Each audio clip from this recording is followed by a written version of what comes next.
Alors bonjour à tous, bienvenue à ce cours, à ce MOOC sur l'agroécologie en tant que science et pratique agricole pour les petits producteurs d'Afrique subsaharienne. Donc d'abord je vais me présenter, donc je suis Kim Schneider, je suis un ingénieur agronome et je travaille comme chef de projet pour la fondation Antenna.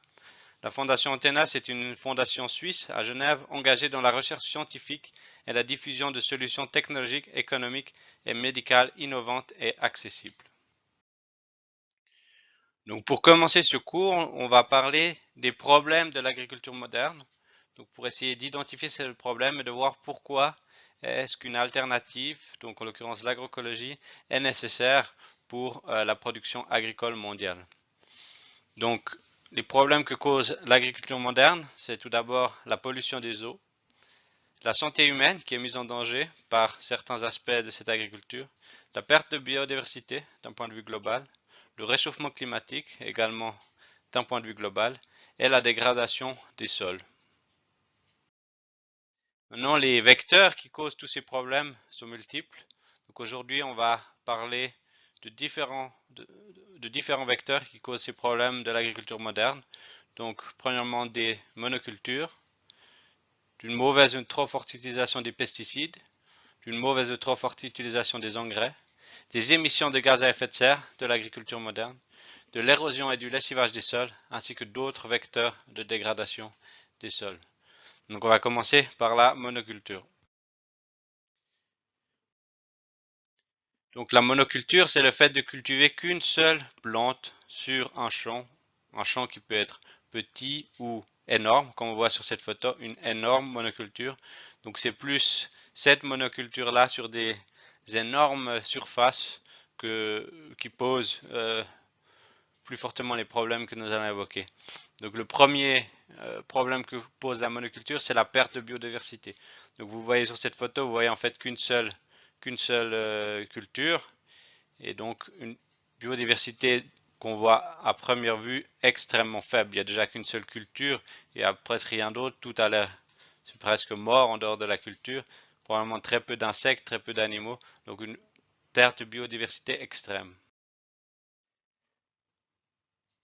Donc une faible diversité de cultures de plantes va également impliquer une faible diversité générale. Donc vous voyez sur ce schéma, donc plus euh, le champ, on va dire, est divers, plus il y a différentes cultures, des arbres, des buissons, des haies, etc., plus vous aurez un grand nombre d'insectes et d'animaux à l'intérieur, donc une plus forte diversité.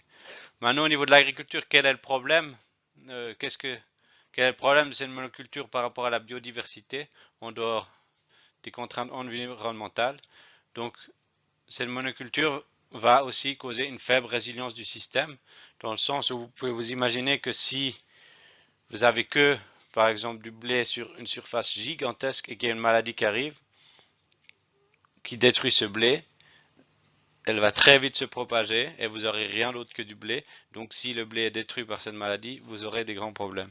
Et c'est aussi ça qui va augmenter votre dépendance envers les pesticides, puisque du coup il ne vous restera plus que la solution d'appliquer un pesticide pour sauver votre champ. Le deuxième souci lié à la monoculture, c'est l'épuisement du sol.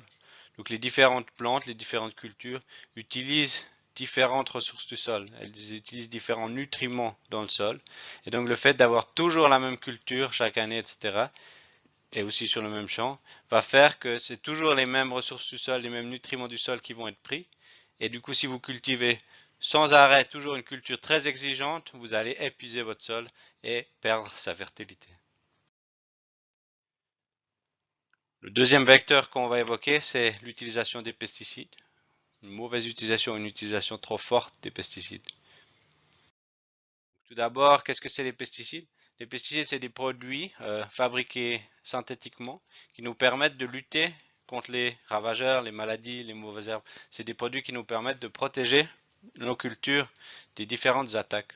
Donc les pesticides, ça peut être des herbicides qui sont le pesticide le plus utilisé sur la planète avec 48% des utilisations. Donc c'est des produits qui vont tuer les herbes, donc qui vont nous permettre de tuer les mauvaises herbes ou simplement de vider notre champ avant une nouvelle culture. Le deuxième, c'est les insecticides, donc qui permettent de tuer les insectes, donc les ravageurs. Troisièmement, les fongicides qui permettent de tuer les champignons, donc les maladies fongiques des cultures. Et ensuite, 7% de différents pesticides qui peuvent être les produits contre les nématodes, contre les acariens, contre les rongeurs, etc. Donc, ces pesticides sont très très utiles pour l'agriculture. On estime que 45% de la production globale est perdue à cause des attaques des ravageurs. Donc, ces pesticides pourraient empêcher ces pertes et empêchent déjà énormément de pertes. Donc, c'est vraiment quelque chose qui permet de stabiliser les rendements et de protéger les cultures des attaques. Mais les pesticides posent des problèmes, notamment pour la santé.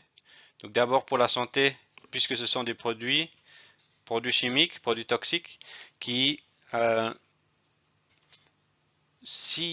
qui peuvent avoir des effets à court terme ou à long terme mauvais sur la santé, dépendant également de la façon dont ils sont appliqués, de la façon dont ils sont utilisés et du type de pesticide qui est utilisé. Donc tout d'abord, un problème pour la santé pour le producteur. Donc là, vous voyez par exemple sur cette photo un producteur africain qui est en train de pulvériser euh, son champ. Vous voyez qu'il n'a pas de protection, pas de gants, pas de pantalon, rien. Donc, s'il fait ça régulièrement, il s'expose à ce produit toxique, ce qui peut lui causer des problèmes de santé à moyen ou à long terme. Deuxièmement, les pesticides, on va les appliquer sur le champ. Après, il va pleuvoir, donc ils vont se retrouver dans les eaux, dans les rivières, dans les lacs, où on va, suivant comment, puiser notre eau potable. Donc, on peut avoir des contaminations, surtout dans un endroit où c'est pas bien contrôlé, pour ensuite le consommateur d'eau. Finalement, les pesticides se retrouvent sur la plante qu'on va, en tout cas, en manger une partie. Donc là, à nouveau, si c'est mal appliqué, si c'est appliqué juste avant la récolte, si c'est un produit qui reste longtemps, etc., on peut être contaminé en mangeant ensuite le produit. Évidemment que les pesticides ne causent pas que des problèmes pour la santé, mais également pour l'environnement. Comme j'ai mentionné avant, les pesticides vont se retrouver dans l'eau, et donc là, ils peuvent avoir des impacts très négatifs sur les écosystèmes naturels. Donc si c'est un fongicide, il peut tuer les champignons dans les sols, dans les forêts, dans les eaux. Si c'est un insecticide, il pourra tuer des insectes dans les rivières, etc. Donc ça, c'est un problème environnemental, principalement si c'est mal appliqué et que des trop fortes quantités se retrouvent dans les eaux. Les sols vont être également contaminés, donc vous allez potentiellement tuer les champignons, les insectes qui se trouvent dans votre sol. Et c'est tout ça qui cause en fait une perte de biodiversité, que ce soit dans votre sol ou dans la forêt ou dans la rivière. Maintenant, est-ce que ça c'est un problème pour l'Afrique? Donc là, vous voyez ce diagramme, ce schéma qui nous montre l'utilisation globale des pesticides. Et on voit que l'Afrique n'utilise que 2% des pesticides mondiaux. Donc on pourrait se dire que ce n'est pas forcément un problème pour l'Afrique, vu la faible quantité de pesticides qui est utilisée par rapport aux autres continents. Mais il y a quelques raisons qui font que c'est quand même un problème en Afrique. Déjà, malgré ça, on observe quand même de la pollution des eaux en Afrique. Par exemple, dans le lac Victoria, où les poissons ne peuvent plus être exportés en Union européenne à cause des trop fortes concentrations de pesticides dans le lac et donc dans le poisson. Une autre raison qui fait de ces pesticides un problème en Afrique, c'est la faible sensibilisation des usagers qui amène souvent à une application inappropriée. Donc, comme on a vu avant sur la photo, des applications sans protection, des applications des fois au mauvais moment, qui du coup posent des problèmes pour l'environnement, pour le consommateur et bien sûr pour le producteur. Un autre problème en Afrique, c'est une régulation souvent insuffisante. Donc c'est un peu lié à cette faible sensibilisation, mais il y a peu de contrôle de la façon dont les producteurs appliquent les pesticides, donc ce qui augmente également le danger. Et pour finir, le fait que beaucoup des pesticides qu'on utilise en Afrique sont des pesticides qui sont interdits en Europe, en Union européenne, à cause qu'ils sont trop toxiques, mais du coup ils se retrouvent moins chers et on les vend souvent en Afrique. Donc c'est 4 raisons qui font que les pesticides sont quand même un problème en Afrique et qu'il faut donc trouver des alternatives. Maintenant, nous allons parler des engrais, de la mauvaise ou trop forte utilisation des engrais. Donc, les engrais, c'est des produits qui permettent de fertiliser les plantes et donc de nourrir les plantes. Donc, c'est des engrais qui contiennent les nutriments, donc l'azote, le phosphore, le potassium et d'autres dont la plante a besoin pour grandir. Et donc, le rapport, en général, ces engrais synthétiques contiennent ces nutriments en forme très soluble. Donc, la plante peut très facilement, très rapidement les assimiler, très rapidement les prendre. Et c'est pour ça qu'elle va grandir plus rapidement. Et donc, ces engrais euh, proposent des, des fortes augmentations de rendement tout en maintenant les stocks de nutriments dans le sol, donc en participant au maintien de sa fertilité. Donc il faut ensuite différencier l'azote qui est produit grâce à un procédé chimique. On arrive à fixer l'azote qui se trouve dans l'air sous forme soluble pour en faire des engrais et le phosphore et le potassium qui eux sont minés, donc proviennent de mines. Maintenant, quel problème causent ces engrais? Alors, déjà, il faut dire qu'ils ne sont pas toxiques comme les pesticides. C'est pas dire qu'il faut les boire ou comme ça, mais c'est pas les résidus de ces engrais ne sont pas toxiques dans l'eau ou dans la nourriture que vous pouvez manger. Par contre, comme les pesticides, ils peuvent être facilement lessivés et se retrouver dans les rivières ou dans les lacs. Et là, même s'ils ne sont pas toxiques, on a vu qu'ils permettent de nourrir les plantes. Donc si une forte quantité de ces nutriments, l'azote, le phosphate, ça, se retrouve dans, par exemple, un lac, ça va fortement promouvoir la croissance des algues et donc vous aurez ce qu'on appelle une eutrophisation, comme vous voyez sur cette photo, un lac complètement envahi par des algues qui ont été en fait nourries par les engrais qui ont été lessivés d'un champ. Un autre problème qui cause, c'est leur forte demande en énergie pour la production. Donc là, c'est quand on parle de l'azote, puisqu'on a vu que pour l'azote, c'est un procédé chimique pour fixer l'azote de l'atmosphère. Et donc ce procédé chimique consomme beaucoup d'énergie. On considère 1 à 2 litres d'essence par kilogramme d'azote produit et polluant 8,6 kg de CO2 équivalent par kilogramme d'azote euh, produit. Et donc la FAO estime que globalement 12% des émissions de gaz à effet de serre de l'agriculture sont causées par cette production d'engrais azotés. Donc ça c'est un problème que je rappelle seulement pour les engrais azotés, puisque les engrais phosphorés et de potassium proviennent de mines. Maintenant, est-ce que ça c'est un problème pour l'Afrique? D'abord, on peut dire que la faible utilisation de ces engrais en Afrique rend le problème de l'eutrophisation des eaux assez marginal. Donc, on observe ceci assez peu en Afrique. Donc, on pourrait dire que ça, c'est pas un gros problème. Et ensuite, la production d'engrais synthétiques ne représente que 3% des émissions africaines de l'agriculture. Donc, à nouveau, c'est pas vraiment un gros souci. Maintenant, il faut quand même dire que les engrais coûtent très cher et des fois, c'est pas possible pour les producteurs d'en acheter. Donc, d'un point de vue général, les producteurs africains n'ont pas assez de fertilisants pour leur culture, principalement dû au coût de ces fertilisants. Et donc, il est nécessaire d'avoir une alternative pour eux, même si ce n'est pas lié aux problèmes environnementaux. On arrive maintenant au problème d'émissions de gaz à effet de serre de l'agriculture. Donc, d'un point de vue global, l'agriculture est responsable de 24% des émissions de gaz à effet de serre. Donc, c'est le deuxième facteur après la production énergétique.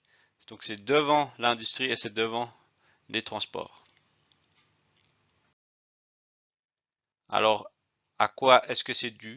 Donc, on peut voir avec ce schéma que la raison principale, le premier facteur de ces fortes émissions de gaz à effet de serre est lié à l'élevage. Donc, si vous additionnez tout ce qui est lié à l'élevage, donc la formation entérique, le fumier déposé et la gestion du fumier, vous arrivez à 63% des émissions globales qui sont liées à l'élevage. Donc c'est clairement l'élevage le premier producteur de gaz à effet de serre dans l'agriculture.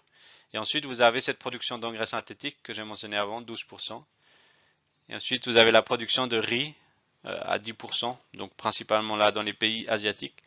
Et pour terminer à 5%, la combustion, donc les feux de savane et les feux de forêt. Maintenant, est-ce que ceci c'est quelque chose dont l'Afrique a à se soucier?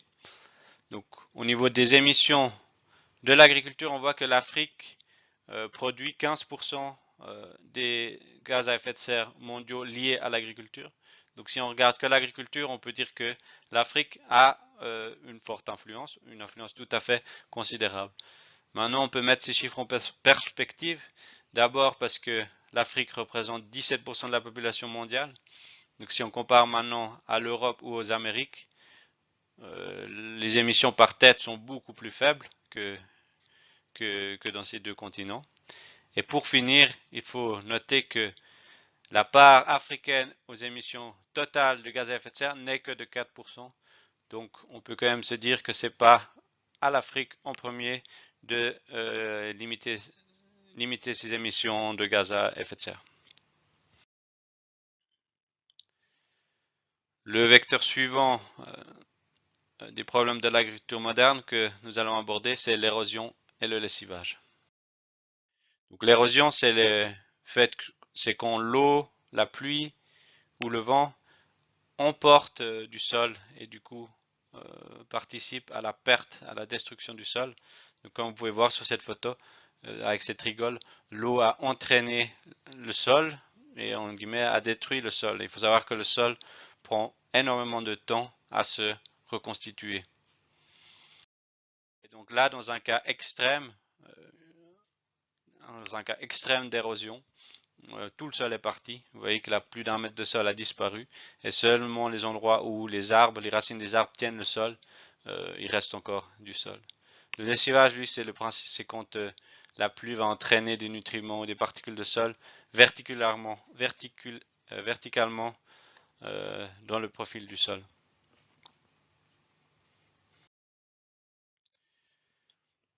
Donc cette érosion dans l'agriculture moderne est principalement liée au fait que les sols sont souvent exposés. Donc de un, à cause d'une faible couverture végétale. Donc comme vous voyez là, par exemple sur cette comparaison à gauche, très peu de plantes, très peu d'herbes, donc un sol beaucoup plus propice à l'érosion. C'est aussi lié à l'absence, disons, à un relief un peu uni des champs très très grands comparé à, qu'on voyait à droite, il y a des haies qui permettent de faire des blocages à l'érosion. Et pour finir, c'est également lié au travail du sol. Donc, en labourant le sol, on déstabilise sa structure et du coup, on provoque de fortes érosions une fois qu'il pleut. Maintenant, est-ce que c'est un problème pour l'Afrique, l'érosion? Alors, cette étude a identifié les plus gros problèmes pour les sols dans le monde et on voit que pour l'Afrique, l'érosion, c'est le problème numéro 1 identifié par cette étude. Maintenant, nous allons aborder quelques autres vecteurs de dégradation du sol.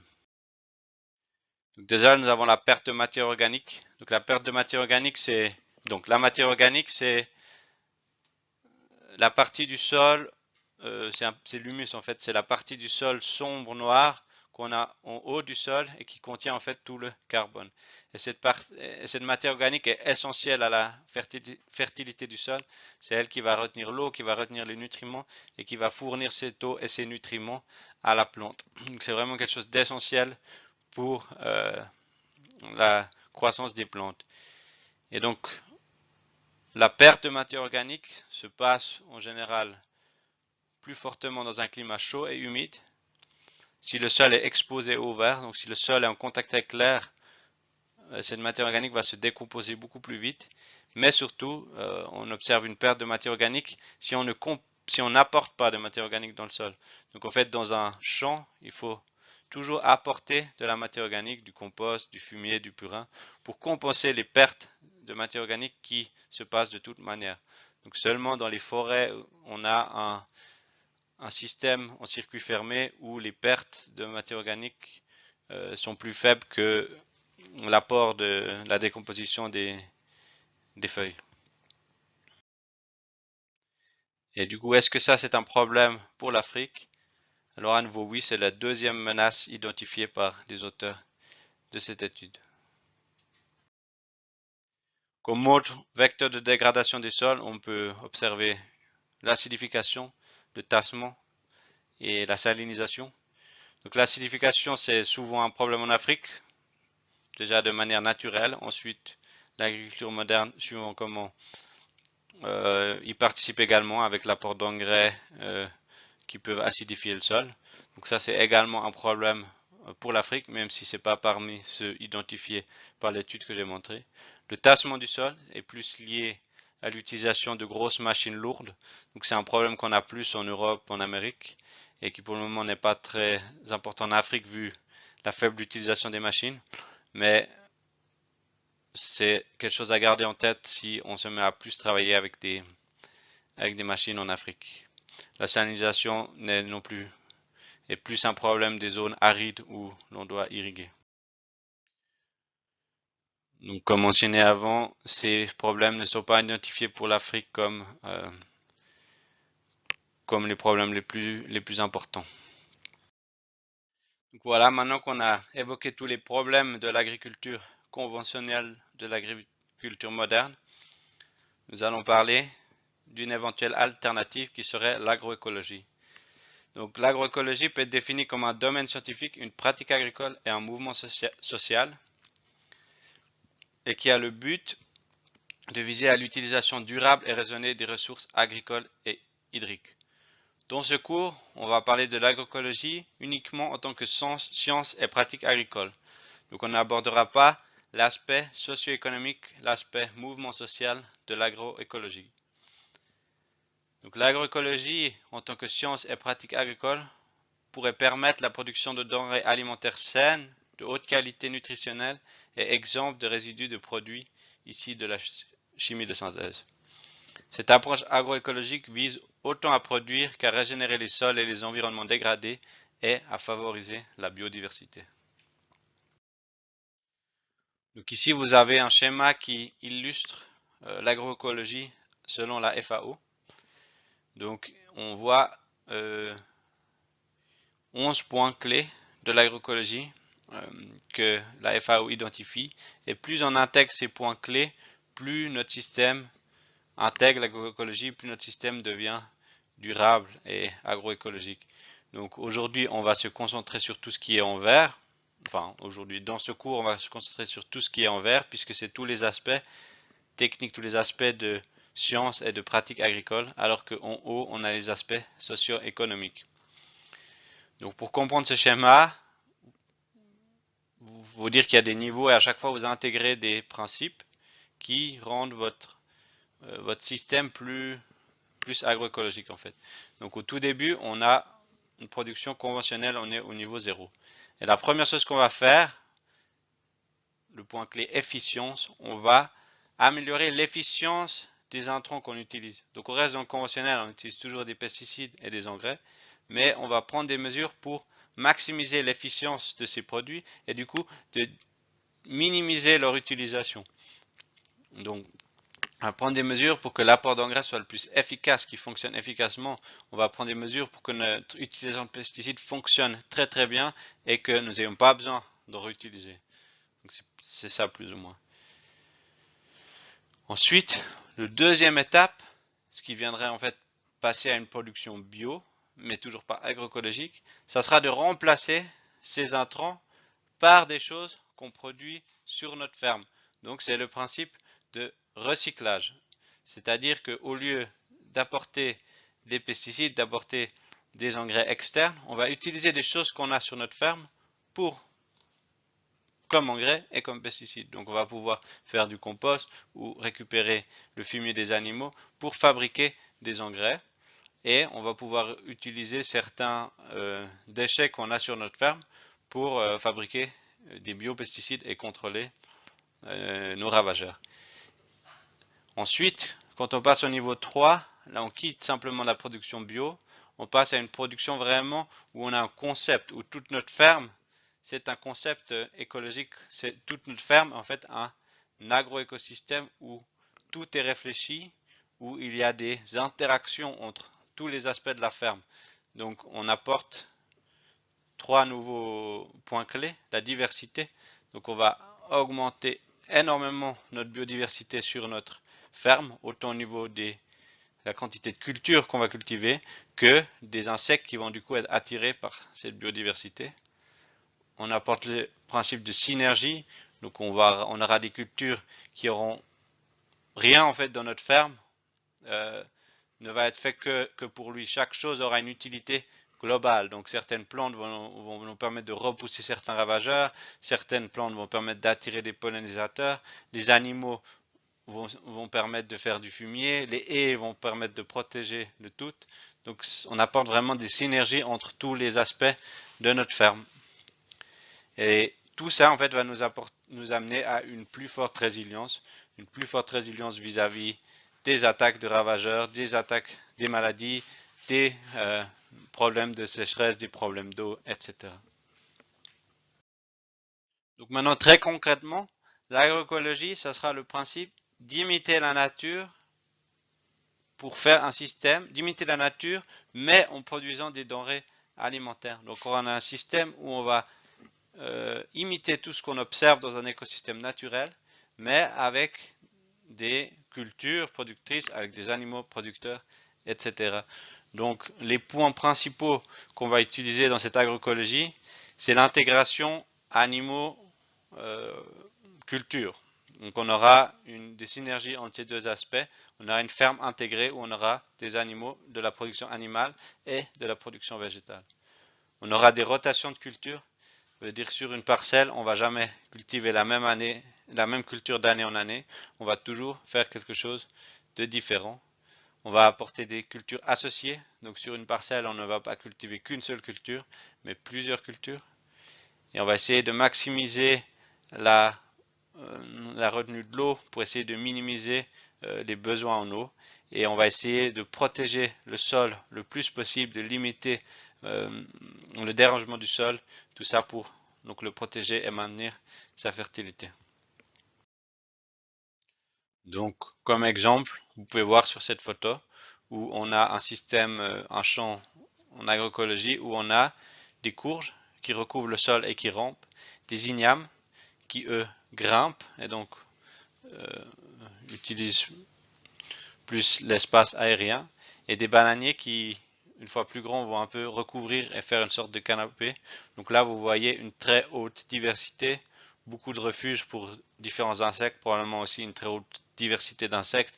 Vous voyez une très bonne couverture du sol, donc une très bonne protection du sol. Et voilà. Donc ça, c'est le même champ vu d'en haut. En haut, vous voyez également ces buissons qui sont des pois cageons, des buissons légumineux.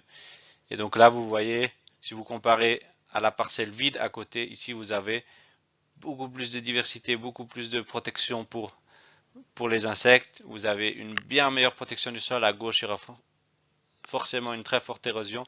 Dans ce champ-là, l'érosion sera très faible, le sol bien protégé.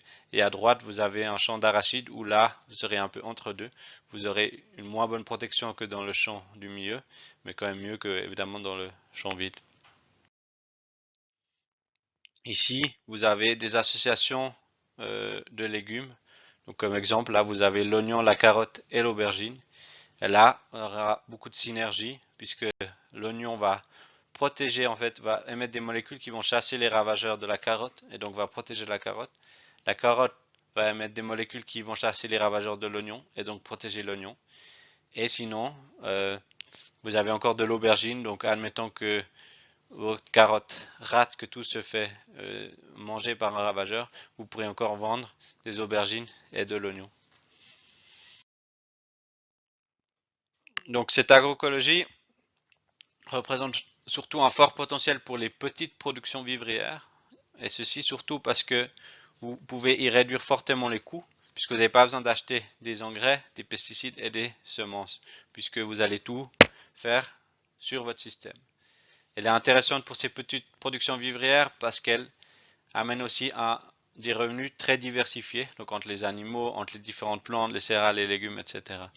Elle est intéressante car elle permet de préserver les sols, quelque chose de très important pour les petits producteurs qui n'ont pas forcément les moyens de s'acheter des engrais et donc qui ont vraiment besoin d'un sol qui reste fertile.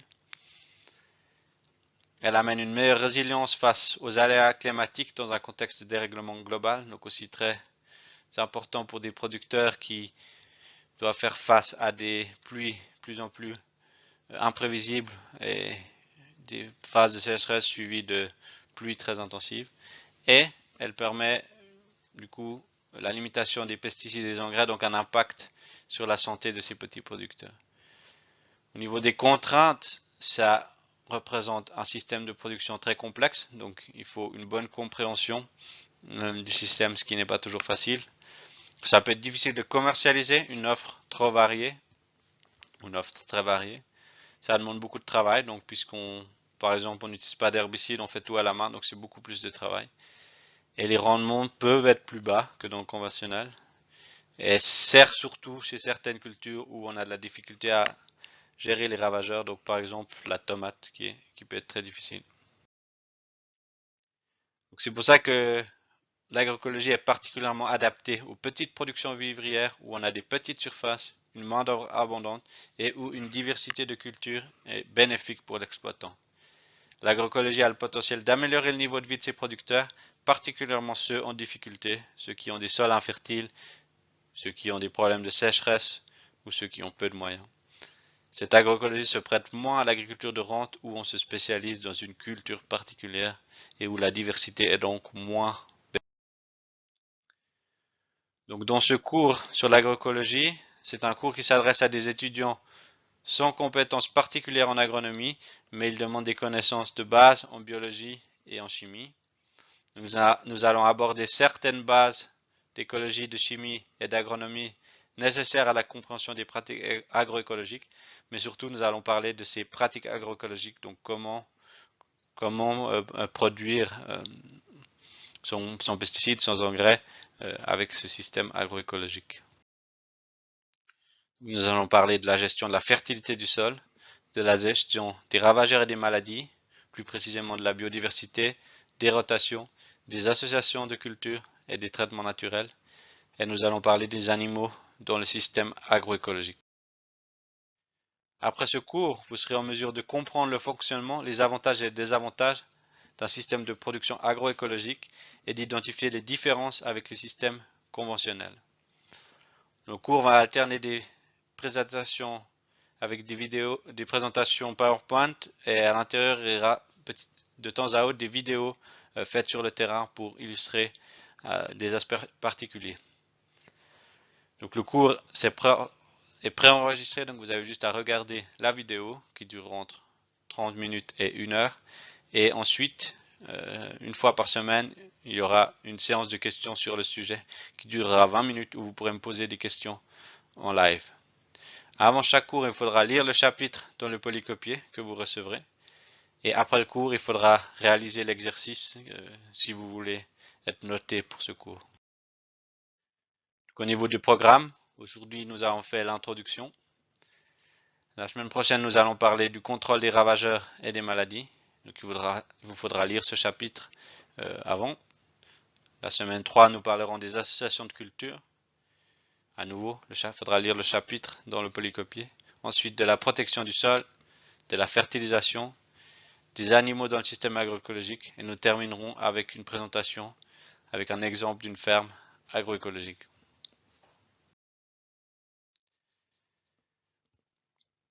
Si vous êtes au niveau de la documentation, donc vous aurez ce polycopier, l'agroécologie, une science et une pratique agricole pour les petits producteurs d'Afrique subsaharienne, où il y aura à chaque fois un chapitre à lire avant le cours. Pas tous les chapitres doivent être lus, il y a certains chapitres qui sont plus techniques, que je vous invite à lire si ça vous intéresse, mais que ce ne sera pas obligatoire pour la compréhension du cours. Vous aurez également les slides du cours à disposition. Et si vous êtes intéressé par de la littérature plus spécifique, je peux vous conseiller le Soil Science de Shefford Chartzabel sur le sol, la fertilité du sol, etc. Et le livre Agroecology de Martin Sauerborn. Voilà, je vous remercie pour votre attention sur ce premier cours et à la semaine prochaine. Merci beaucoup.